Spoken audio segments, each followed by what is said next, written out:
కుల్లా కుల్లా మాట్లాడుకుందాం, చెప్పుతా కొట్టినట్టు మాట్లాడుకుందాం. చాలా మంది లంజడుకులు ఎట్లా ఆలోచిస్తారంటే, కొంతమంది లంజడుకులు ఎట్లా ఆలోచిస్తారంటే అది ఫుట్పాత్ మీద ఉన్నా కూడా దాన్ని అయితే పండనికి దెంగనికి అయితే ఏడికైనా పోతారు. కొంతమంది ఆంటీల వెనకాల కూడా పోతారు పైసల కోసం, దానికోసం దీనికోసం లంజడుకులు. కానీ ఈ లంజడుకులకి పండనికైతే సెక్స్ వర్కర్ అయినా పర్లేదు, హెచ్ఐవి ఉన్నా పర్లేదు, టీబీ జబ్బు ఉన్నా పర్లేదు, పల్లెత్తున్నా పర్లేదు, జుట్టుడిపోయినా పర్లేదు, కళ్ళొంకరు ఉన్నా పర్లేదు, ముడ్డొంకరు ఉన్నా పర్లేదు, మూతొంకరు ఉన్నా పర్లేదు, దెంగడానికైతే ఎట్లాంటిదైనా పర్లేదు. కానీ పెళ్లి చేసుకోవడానికి వచ్చేసరికి అందం ఉండాలి, డబ్బు ఉండాలి, ఎవరితో మాట్లాడి ఉండకూడదు, దాని బిల్లకి తాళమేసి ఉండాలి, ఎవరి తెరిచి ఉండకూడదు. అట్లాంటిదాన్ని అయితే పెళ్లి చేసుకుంటారు. అది ఎవరితో మాట్లాడి ఉండకూడదు, అది ఎవరికి చూసి ఉండకూడదు. చూసిండ్రని తెలిస్తే మాత్రం దానికి టార్చర్ అంటే ఏంటో చూపిస్తారు ఈ లంజడుకులు, లమడి కొడుకులు. ఇంకొకటి, మళ్ళీ ఎవరితో మాట్లాడకూడదు, బయటకు వస్తే జుట్టు ఇట్లా ముసుకేసుకొని రావాలి, ఇంకా వీళ్ళకి ఎదురు మాట్లాడకూడదు, నోట్లో వేలు పెట్టినా కూడా కొరకూడదు అనమాట. అట్లాంటి దాన్ని అయితే పెళ్లి చేసుకుంటారు. మంచిగా ఎదురు మాట్లాడి తెలివితేటలు ఉన్న పిల్లలైతే వాడుకొని ఇడిచి పెడతాడు ఈ లంజా నా కొడుకులు. కానీ మళ్ళీ వచ్చి ఏం చేస్తారో తెలుసా, వీడియోలు తీస్తారనమాట. ఇవి అమ్మాయిలకి మంచిగా సపోర్ట్ చేయండి, అమ్మాయిలని బాగా రెస్పెక్ట్ చేయండి అని ఎర్రకు మాటలు చెప్తారు ఈ లంజడుకులు. చెప్పేటోడు ఉంటేనంట వినేవాడు లోకం అయిపోతాడంట ఈ లంజా కొడుకులకి, లమిడి నా కొడుకులకి. వాడుకోనికైతే ఎవరైనా పర్లేదు, పెళ్లి చేసుకోనికి మాత్రం. అందరికి సో ఇవాళ మ్యాచ్ వచ్చి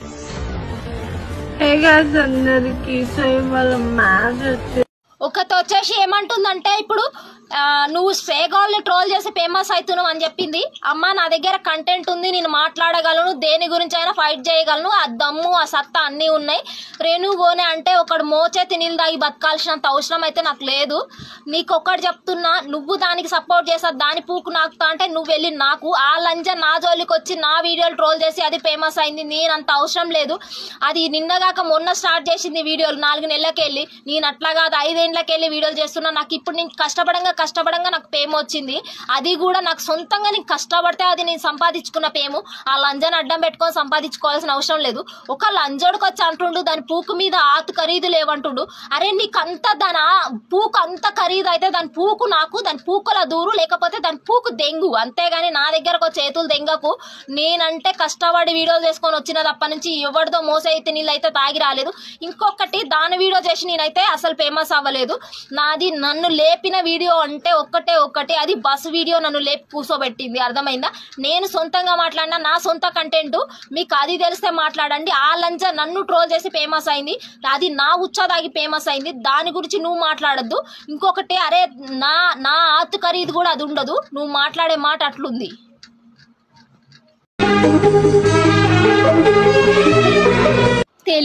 తెలిసే లంజనా సమితి. నువ్వు పెద్ద లంజవని తెలుసు, పెద్ద గాలి ముండవని తెలుసు, నీ నోట్లో ఏరగాలని తెలుసు, నీ నోట్లో ముట్టుగుడ్డలు పొయ్యాలని తెలుసు. కోతిగొద్ద లంజ సింపిరి జుట్టు వేసుకొని నేనేంటి, నా అందం ఏంటి, నా ఫిగర్ ఏంటి అంటే ఎవడు అందంగా ఉన్నాడని డబ్బు కొట్టుకొని తిరిగినాడే. నేను తిరిగినా నానే లంజే. నేను ఊర్లలో ఉండేదాన్నే, గొర్రెలు కాసుకునేదాన్నే, కుక్కలతో తిరిగేదాన్నే, మేకలతో తిరిగేదాన్నే, లేకపోతే ఇంకేమన్నా చేసేదాన్ని, లేకపోతే కూలి పనికి పోయేదాన్ని. నేను చెప్పుకోవట్లేదు కానీ లంచే రిచ్ గోల్డ్ అని. నువ్వు BMW కారు ఉందా, లేకపోతే అడి కారు ఉందా నీకు? ఇన్నే ఉంటే లంజనా సమితి సొంతంగా డబ్బులు పెట్టి సినిమా దీవే నీకు గొద్దల మడ్డ. నేను ఎవడెవడు దెంగుతాడో తెలుసా? రిచ్ నువ్వు ఎందుకు వచ్చినావో తెలుసా? ఇన్స్టాగ్రామ్లోకి వచ్చి అందరిని దెంగేటోళ్ళని సంపాదించుకొని వచ్చినావు అనమాట లంచే.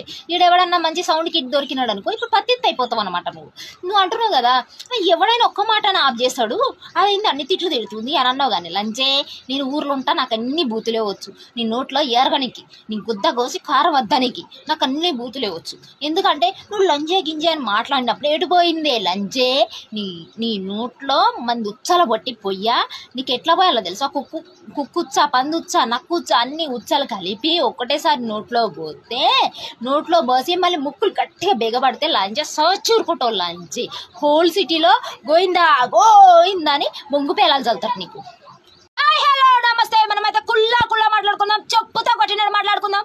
చాలా మంది ఏం చేస్తారంటే, చాలా మంది మగోళ్ళు, కొంతమంది హౌస్ వైఫ్లు ఉంటారు, వాళ్ళకేం తెలియదు, వండటం పెట్టడం వరకే తెలుసు.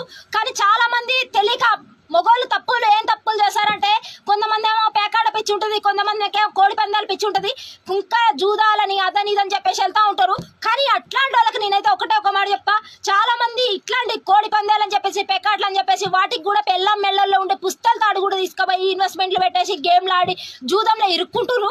కానీ మీ జూదం అనేది ఎట్లుండాలంటే ఒక అమ్మాయికి పెట్టినా, లేకపోతే కోడి పందానికి పెట్టినా, లేకపోతే ఒక పేకాటకు పెట్టినా, లేకపోతే ఒక భూమి మీద ఇన్వెస్ట్మెంట్ పెట్టినా, ఏ జూదమైనా సరే ఏదో జస్ట్ టైం పాస్ లాగా ఉండాలి. అదే జీవితం లాగా మారిపోకూడదు. ఇట్లా జీవితం లాగా మారిపోతే మిమ్మల్ని నమ్ముకొని బతికే జీవితాలు రోడ్డు మీద పడతాయి. మీ పిల్లలు కావచ్చు, మీ పిల్లలు కావచ్చు, అందరూ రోడ్ల మీద పడతారు. మీరు అప్పులు అనేటివి బాగా చేసుకొని అప్పులలో కూరకపోయినప్పుడు మీరు కూడా సూసైడ్ చేసుకొని చచ్చిపోతారు. అప్పుడు అందరూ రోడ్డు మీద పడతారు.